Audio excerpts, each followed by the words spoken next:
Ajaran Bhakti Yoga juga menekankan cinta bakti sebagai jalan untuk mendekatkan diri kepada Tuhan.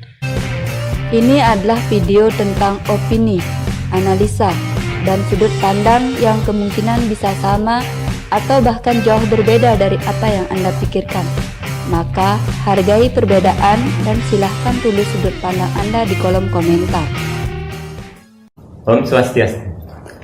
Beberapa tahun yang lalu, seorang sahabat menghadiahi saya beberapa buku kitab suci agama Kristen. Ini Perjanjian Baru, Mazmur dan Amsal, dan juga Tokoh Besar Sepanjang Masa. Ini berisi tentang kisah dan Yesus dan juga banyak ajarannya, disertai dengan gambar-gambar yang cukup menarik sekali sehingga kita enjoy membacanya.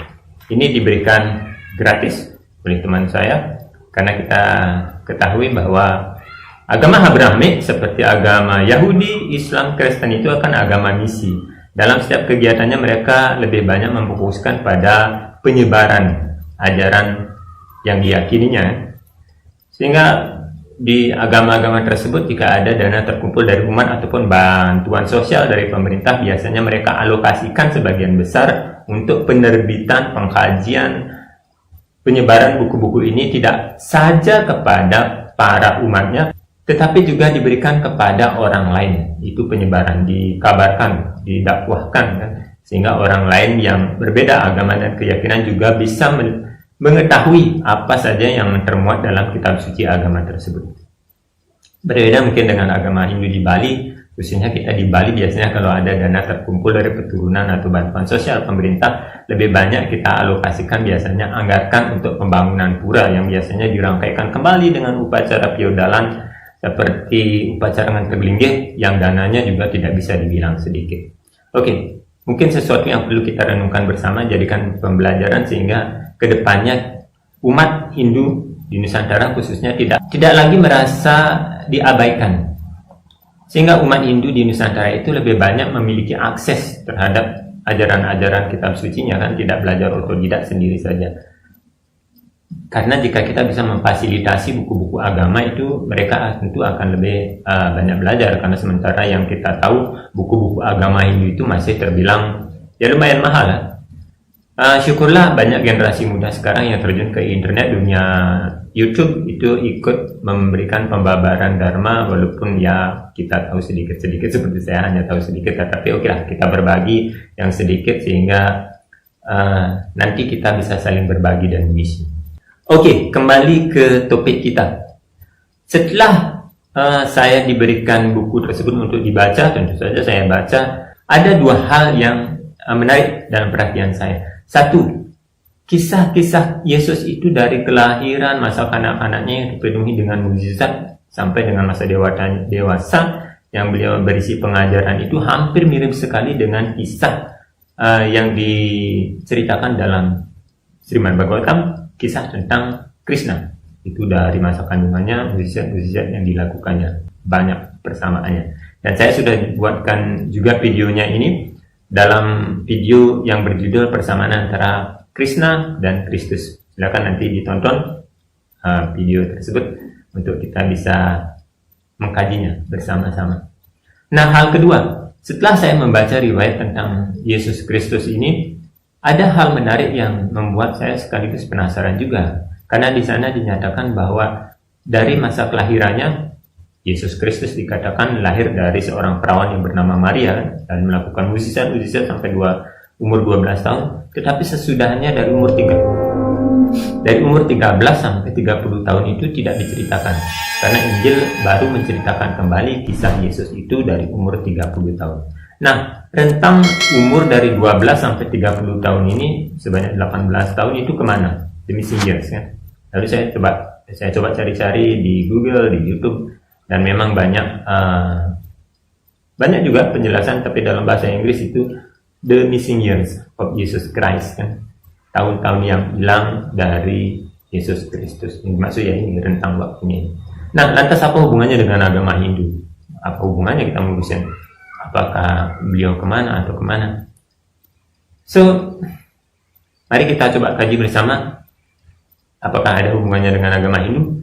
Karena di dalam artikel tersebut diceritakan bahwa Yesus sebenarnya belajar ke India. Wow, ini apakah ini hal baru? Saya kira tidak baru bagi mereka, karena saya setelah baca hal ini sudah diperdebatkan, menjadi perdebatan yang cukup lama. Tetapi saya akan sampaikan, saya akan bawakan pada kesempatan kali ini untuk menambah pengetahuan, dan nanti kita berbagi kalau jika ada pengetahuan yang lain yang Anda miliki tidak bersesuaian dengan apa yang saya jelaskan, apa yang saya sampaikan, silakan nanti ditulis di kolom komentar, dan kita sekali lagi saling berbagi dan saling mengisi agar kita berada dalam satu pemahaman bahwa sesungguhnya ya agama itu satu dan mengajarkan hal kebaikan bagi kita semua.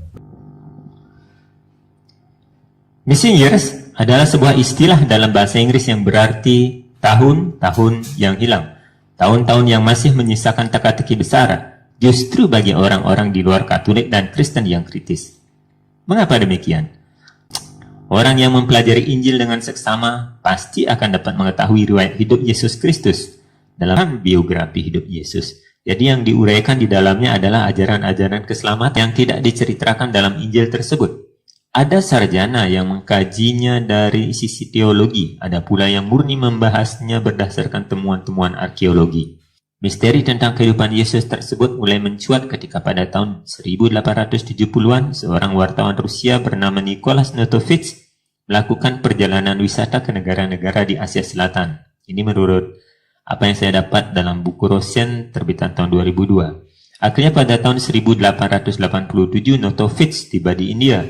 Ketika mengunjungi sebuah wilayah bernama Leh yang berada di dekat Sungai Waka, Yesus memutuskan untuk mengunjungi dua wihara Buddha yang ada di daerah itu. Di wihara itu, Notovits kemudian bertemu dengan seorang lama. Lama ini adalah gelar untuk pendeta Buddha.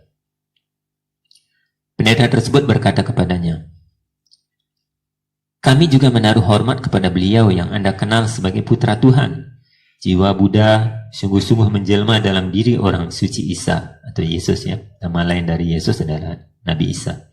"Yang tanpa bantuan api ataupun pedang telah menyebarkan agama kami yang agung dan sejati ke seluruh dunia. Isa adalah seorang nabi besar, merupakan yang pertama setelah 22 Buddha. Nama dan perilaku beliau tercatat dalam tulisan-tulisan kami." Mendengar hal ini, tentu saja Notovits sangat terkejut. Bagaimana mungkin lama atau pendeta Buddha itu menyebut seorang suci yang bernama Isa yang dikenal sebagai Yesus oleh orang-orang Kristen? Akhirnya Notovits diberitahu bahwa ada sebuah dokumen kuno yang berbahasa Pali yang menceritakan kisah Yesus selama di India yang tersimpan di salah satu wihara Hemis di Lhasa, Tibet. Ketika sedang mengendarai kuda meninggalkan wihara tersebut, Notovits mengalami kecelakaan. Dari atas punggung kuda hingga kakinya patah. Ia lalu mendapatkan perawatan dari para lama di wihara Hemis itu selama beberapa waktu. Akhirnya, para lama di sana bersedia menunjukkan dokumen yang dimaksud. Lantas dengan bantuan seorang penerjemah, Notovits berhasil menyalin ulang naskah itu dan membawanya pulang ke Rusia. Notovits kemudian berusaha menunjukkan temuannya kepada beberapa kardinal yang sudah barang tentu menolak untuk menerbitkan dan menyebarluaskan hal yang menghebohkan itu. Setelah menemui berbagai kesulitan, Notovits kemudian menerbitkan sendiri sebuah buku yang berjudul The Unknown Life of Jesus Christ, yang berisi uraian lengkap tentang apa yang dilakukan oleh Yesus selama berada di India. Dalam naskah itu disebutkan bagaimana Yesus yang masih muda meninggalkan rumah orang tuanya secara diam-diam di Yerusalem, lalu menuju daerah Sindh. Di sana, ia belajar pengetahuan spiritual dari seorang guru, lalu saat berusia 18 tahun, ia menyeberang ke India.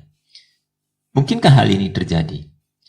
Bila kita cermati ajaran-ajaran Yesus dan kita bandingkan dengan ajaran-ajaran Hindu, khususnya ajaran Vaishnava dengan penekanan pada aspek bakti, akan dapat kita temukan persamaan-persamaannya.